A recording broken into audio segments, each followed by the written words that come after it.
Olá, caros alunos. Hoje falaremos sobre o uso das vírgulas na aula de língua portuguesa. Sou o professor Josinei Pontes. Sejam bem-vindos. Vejo que durante a leitura dos alguns textos produzidos por vocês, há vários equívocos quanto à aplicação das vírgulas, quando não há omissão delas, tornando os períodos longos e também havendo problemas de significados. Então, vamos ver como é que a gente resolve alguns problemas na aplicação da vírgula. Utilizei agora uma peça publicitária que está no livro didático de vocês, lá na página 34, a vírgula. A vírgula pode ser uma pausa ou não. Veja a diferença nesses pontinhos vermelhos que aparecem, são as vírgulas. Percebam a entonação. Não, espere. Não espere. Então percebo que são as mesmas palavras, a mesma ordem, só que a aplicação da vírgula na leitura muda-se a entonação e na escrita muda-se o significado. Então na primeira eu estou dizendo para esperar e já na segunda eu estou dizendo para não esperar. Então veja a diferença do significado. A vírgula pode criar heróis? Isso só ele resolve. Isso só ele resolve. Então perceba a diferença aí de significado. Na primeira parte ali é uma coisa tão insignificante que ele pode resolver. Já na parte de baixo, segundo exemplo, temos que isso é algo que somente essa pessoa pode resolver. Ela pode forçar com o que você não quer, Então, pode forçar o que você não quer, como, por exemplo, alguém te oferece algo, você aceita, obrigado. Já a retirada dessa vírgula passa a intenção que você está aceitando de forma obrigatória. Aceito, obrigado. Então, perceba aí a diferença de significado na aplicação da vírgula. Pode acusar a pessoa errada, Percebo que a entonação, percebeu bastante a entonação aqui na leitura desse trecho. Esse juiz é corrupto. Esse juiz é corrupto. Então percebo que aqui, entre vírgulas, há o que a gramática chama de vocativo. Estou evocando, chamando a atenção do meu interlocutor, da pessoa com a qual estou me comunicando. E eu utilizo a vírgula para fazer essa separação, para indicar que é um vocativo. Já na segunda, estou fazendo uma afirmação, eu estou fazendo uma declaração afirmativa aqui de que o juiz é corrupto, ok? A vírgula pode mudar a opinião? Não quero ler. Não, quero ler. Então percebam a diferença de entonação e percebam a diferença de significado. Vejamos mais alguns exemplos. Posso continuar a explicação ou espero o intervalo? Não, espere. Não espere. Então percebam que ele se opõe e essa oposição é causada, é imposta pelo uso da vírgula. Quem pode me ajudar? Isso só ele resolve. Isso só ele resolve. Então, temos aqui a diferença de significado novamente. Quer um café? Aceito, obrigado. Quer um café? Aceito, obrigado. Ou seja, de forma obrigatória, Então, a diferença que há na aplicação da vírgula. Então, ele diz que esse juiz é corrupto. Então, ele disse que esse juiz é corrupto. Então, percebam a diferença de significado. Aqui nós temos um vocativo e aqui eu tenho uma estrutura básica de sujeito, verbo de ligação e o seu predicativo do sujeito, de forma que não pode haver separação por vírgula nessa estrutura. Aqui já não há o sujeito mais, A função sintática aqui é de vocativo. Posso devolver esse livro ou você vai ler ainda? Não quero ler. Não, quero ler. Perceba a diferença novamente de significado na aplicação da vírgula. A vírgula é usada para indicar uma pausa breve em circunstâncias gramaticais como separações de certas orações.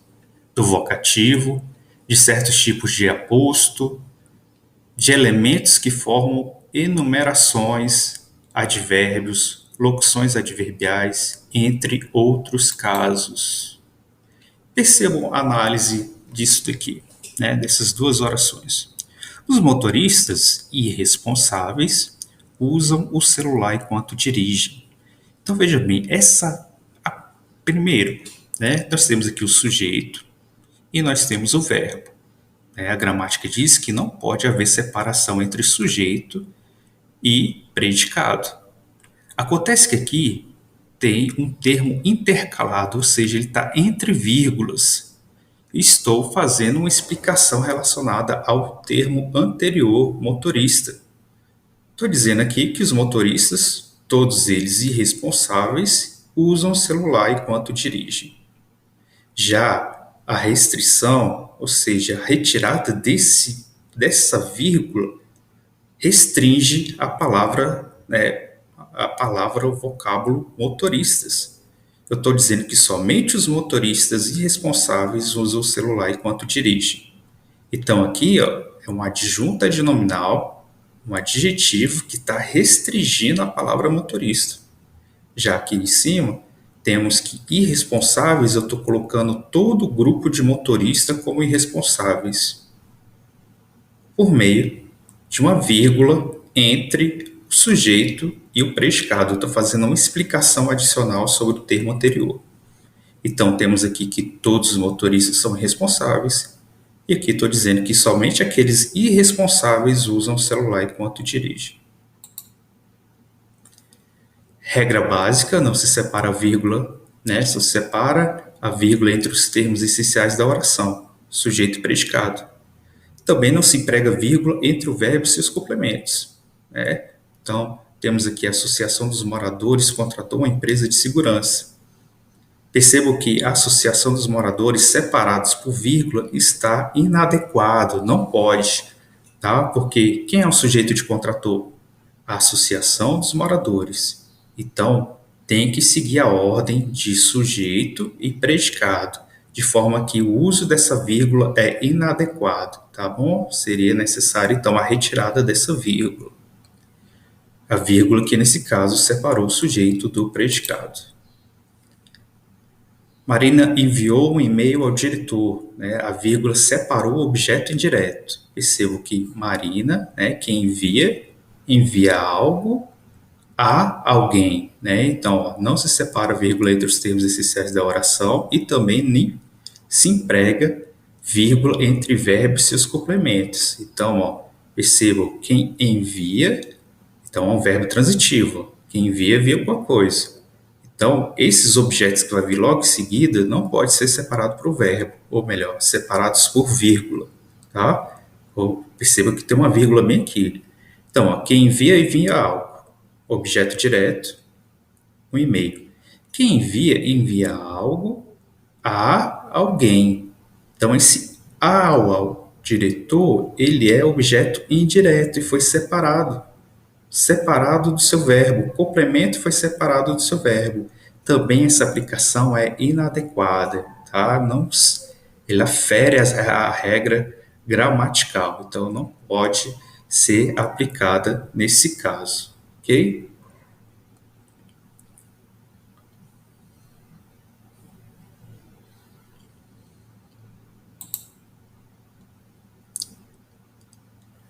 A Associação dos Moradores contratou rapidamente uma empresa de segurança.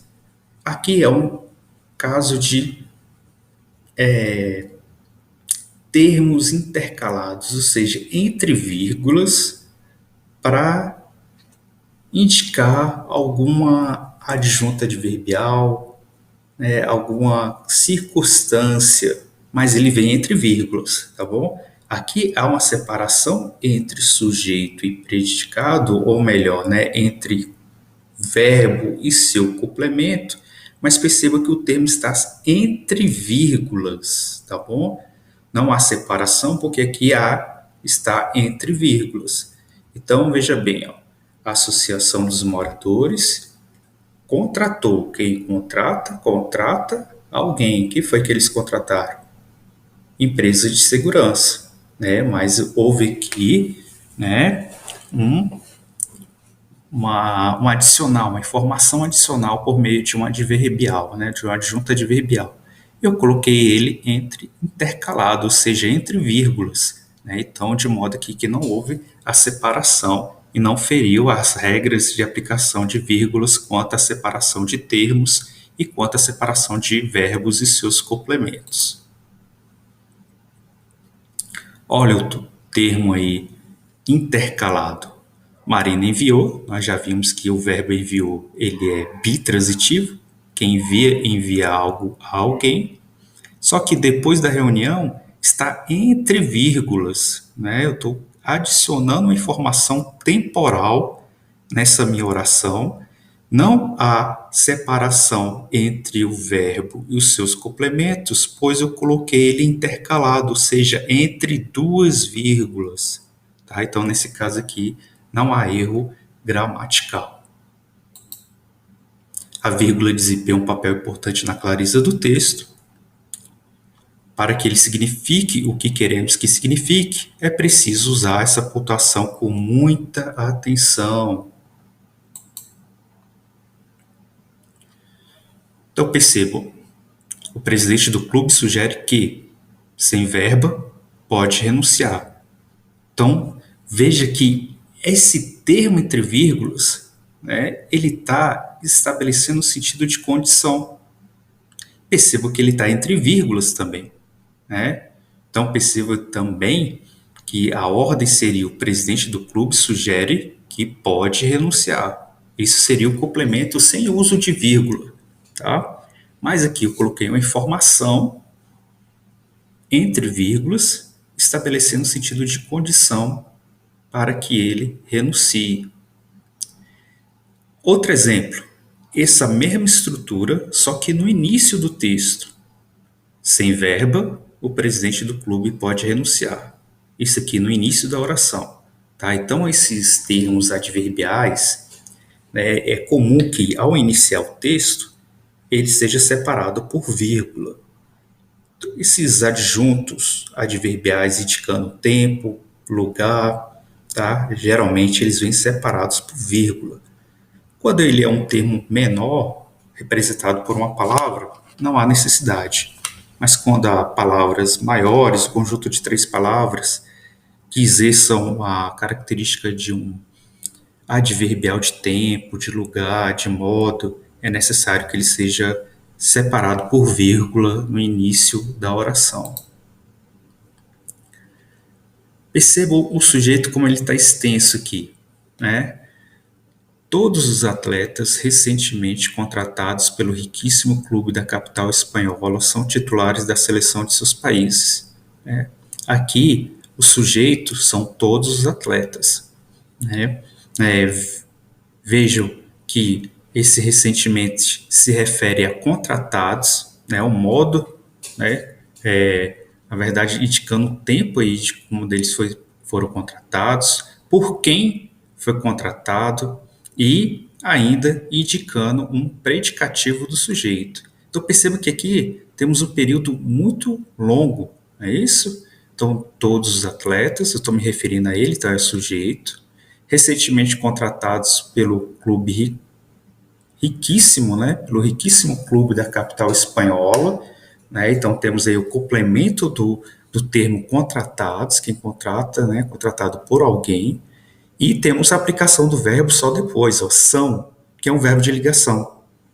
E esse verbo de ligação vai ligar o quê? O sujeito, todos os atletas, a uma característica, a um predicativo. O que são todos esses atletas? Qual é a característica deles? Titulares das seleções de seus países. Então perceba que o período às vezes pode ser muito longo, mas não há necessidade, a aplicação de vírgula. Então, o sujeito, todos os atletas contratados por alguém, riquíssimo clube da capital espanhola, e o verbo de ligação, aqui se apresentando para ligar o sujeito ao seu predicativo. Uso obrigatório da vírgula. Separa-se a cidade da data por meio de vírgula, Ceilândia, vírgula, 28 de maio de 2021. Expressões explicativas tais como ou seja, isto é, por exemplo, ou melhor, entre outras que têm esse caráter explicativo, também são separados por vírgulas. Meu tio trabalha, ou melhor, trabalhava naquela rua. Então eu revi a minha informação anterior e coloquei ela entre vírgulas. Ainda sobre o uso obrigatório, né? Separa-se sujeito com vários núcleos, ou seja, quando o sujeito está em uma enumeração de vários núcleos, né, do sujeito, não são os adjuntos, não confundir isso, tá bom? Os adjuntos que se referem ao sujeito dos núcleos do sujeito. Os núcleos são as palavras mais importantes do sujeito. Então, se você perguntar aqui, quem foi que levantou? O advogado, o réu, promotor, jurados, público. Eu tenho como núcleo essas palavras. Eu tenho uma, duas, três, quatro, cinco palavras exercendo o papel de núcleo do sujeito. Quando há essa separação de núcleo do sujeito, é necessário que se utilize também de forma obrigatória as vírgulas. E agora vamos aos exercícios. Tá bom? Vocês vão fazer esses exercícios aqui lá no arquivo editável, tá?